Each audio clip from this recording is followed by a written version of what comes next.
सफलता के केवल 4 नियम। आज हम बात करेंगे उन 4 सिद्धांतों के बारे में, उन 4 प्रिंसिपल्स के बारे में जो हमारे भूतपूर्व राष्ट्रपति श्रीमान APJ Abdul Kalam sir, doctor APJ Abdul Kalam के द्वारा बताए गए हैं।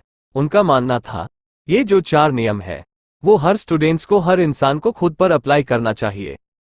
अगर कोई भी स्टूडेंट्स या कोई भी इंसान इनको अपने जीवन में उतार लेता है और उनको फॉलो करता है तो इस दुनिया में ऐसी कोई चीज नहीं है जो उस इंसान की कदमों में ना गिर जाए। इन चारों प्रिंसिपल्स को हम पूरी डिटेल्स में समझेंगे ताकि आपको इन्हें फॉलो करने में आसानी रहे।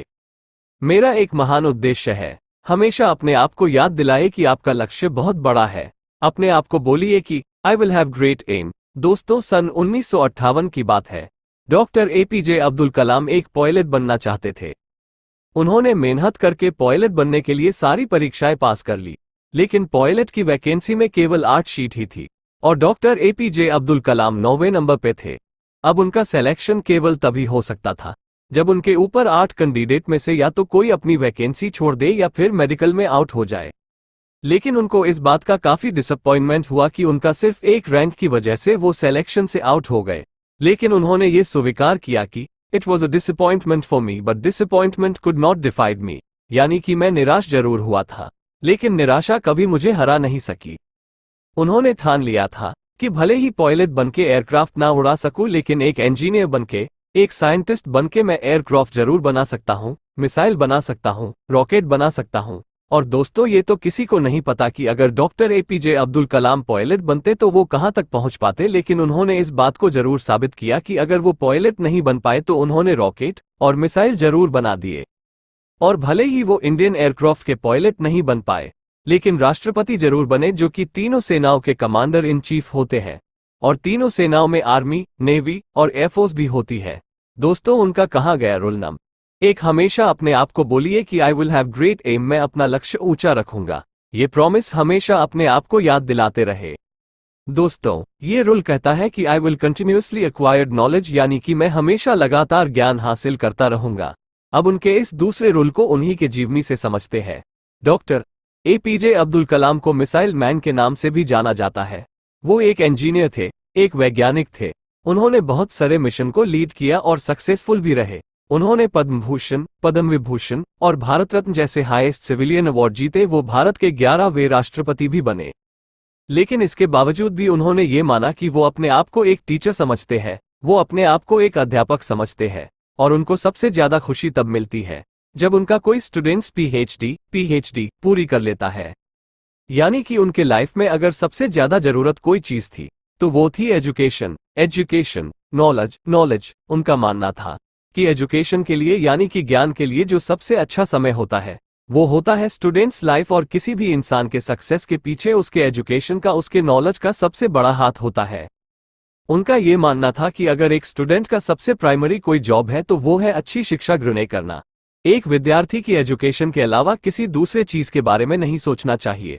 अगर एक स्टूडेंट एजुकेशन के अलावा कुछ और करना चाहता है तो वो वीकेंड्स में किसी हॉस्पिटल के बाहर गरीब लोगों के प्रति अपनी संवेदना व्यक्त कर सकता है, उन्हें खाना दे सकता है, उन्हें खुशी दे सकता है, पेड़ पौधे लगा सकता है, दूसरे लोगों को भी शिक्षा दे सकता है। लेकिन इन सब कामों के बावजूद भी एक स्टूडेंट्स के लिए केवल नॉलेज हासिल करना ही सबसे पहली प्राथमिकता होनी चाहिए। यानी कि आपको हमेशा अपने आप को ये याद दिलाना है कि चाहे कुछ भी हो, मैं सीखना नहीं छोड़ूंगा। डॉक्टर एपीजे अब्दुल कलाम का तीसरा नियम था कि अपने आप से हमेशा ये प्रॉमिस करे कि मैं हमेशा हार्ड वर्क करता रहूंगा, यानी I will do hard work. दोस्तों, 1973 की बात है। विक्रम साराभाई अंतरिक्ष स्पेस के अंदर के चेयरमैन प्रोफेसर सतीश धवन ने डॉक्टर एपीजे अब्दुल कलाम से कहा कि हमें एक सैटेलाइट लॉन्च व्हीकल बनाना है, यानी कि एक ऐसा रॉकेट जिसमें हम सैटेलाइट रख करके उसको हम अंतरिक्ष स्पेस में भेज सके। डॉक्टर एपीजे अब्दुल कलाम ने इस काम को पूरे जिम्मेदारी के साथ स्वीकार किया। वो इस मिशन वर्क प्रोजेक्ट के डायरेक्टर थे, यानी कि पूरी टीम को उनके नीचे काम करना था। उनके नीचे 1000 से भी ज्यादा दूसरे इंजीनियर थे और करीब 10,000 वर्कर थे। इनके अलावा भी ऐसे कई सारे लोग थे जो इनडायरेक्टली इस मिशन से जुड़े हुए थे। इतनी बड़ी टीम को 6 साल का वक्त लगा प्रोजेक्ट शुरू करने से लेकर लॉन्च के दिन तक। 17 अगस्त 1979 इस तारीख को सैटेलाइट लॉन्चर का टेस्ट होना था। लॉन्च के 8 मिनट पहले सारा कंट्रोल कंप्यूटर के हाथों में दे दिया गया, लेकिन उसी वक्त एक चेतावनी आई कि लॉन्चिंग में कुछ दिक्कत है। लॉन्च के ठीक 4 मिनट पहले ये डायग्नोज किया गया कि कुछ लीक्स हैं। लेकिन उनके टीम के जो एक्सपर्ट्स थे, उनकी ये राय थी कि लीक्स के बावजूद भी रॉकेट में इतना सफिशिएंट ऑक्सीडाइजर है कि वो अपना लॉन्च जारी रख सकते हैं। और मिशन लेटर होने की वजह से डॉक्टर कलाम को ये डिसाइड लेना पड़ा कि वो रॉकेट को लॉन्च करेंगे। लेकिन लॉन्च के कुछ मिनट बाद ही वो रॉकेट पृथ्वी की कक्षा में ना जाकर बंगाल की खाड़ी में जाकर गिर गया। 6 साल की मेहनत, हजारों लोगों के कई लाखों वर्किंग आवर, जनता का पैसा और मिशन 2 मिनट में फेल हो गया। लेकिन जैसा कि doctor APJ Abdul Kalam rule number 3 में बताते हैं कि हमेशा अपने आप को याद दिलाते रहे कि आप कड़ी मेहनत करते रहेंगे। ठीक उसी नियम का अनुसरण करके डॉक्टर एपीजे अब्दुल कलाम अपनी टीम के साथ 1 साल और कड़ी मेहनत करी और प्रोजेक्ट के शुरू होने के 7 साल बाद आखिरकार उन्होंने साबित करके दिखाया कि कड़ी मेहनत आपकी असफलता को सफलता में बदल सकती है। यानी कि आप हमेशा अपने आप से कहते रहे, I will do hard work.